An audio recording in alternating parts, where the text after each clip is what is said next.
یوسفی صاحب بتاتے ہیں کہ راستے میں ایک بار ویسپا اسکوٹر پر جاتے ہوئے سامنے ایک کتا آ گیا۔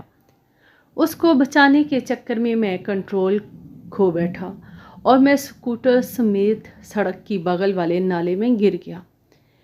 بڑی مشکل کے بعد جیسے تیسے میں نالے سے باہر نکلا تو دیکھا ایک خوبصورت خاتون اپنی کار روکے میری جانب دیکھ رہی ہے۔ انہوں نے پوچھا، کہیں لگی تو نہیں؟ نہیں، میں نے جواب دیا، میرا گھر نزدیک ہی ہے۔ انہوں نے کہا، چلیں کپڑے صاف کر لیں اور تھوڑا آرام بھی کر لیں، آپ کو زیادہ زخم آئے ہیں۔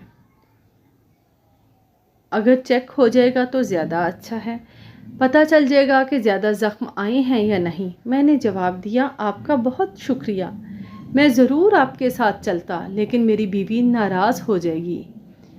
آپ بالکل بھی ٹینشن نہ لیں، میں ایک ڈاکٹر ہوں، چلیے، انہوں نے زور دے کر کہا۔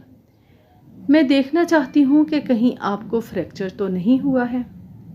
در حقیقت وہ ایک خوبصورت اور اچھے اخلاق کی خاتون تھی اور میں نہ نہیں کر پایا اور اس کے ساتھ چلا گیا۔ میں نے کہا، ٹھیک ہے، میں چل رہا ہوں، لیکن مجھے یقین ہے کہ میری بیوی ضرور ناراض ہو جائے گی۔ ہم اس کے گھر آئے، کپڑے ہاتھ پاؤں دھوئے، صاف کیے۔ انہوں نے میری جانچ کی اور مجھے ٹھنڈا جوس دیا۔ میں نے جوس پیا اور کہا، اب میں پہلے سے بہتر محسوس کر رہا ہوں۔ میری بیوی یقیناً آگ بگولا ہو جائے گی۔ اب میں چلتا ہوں۔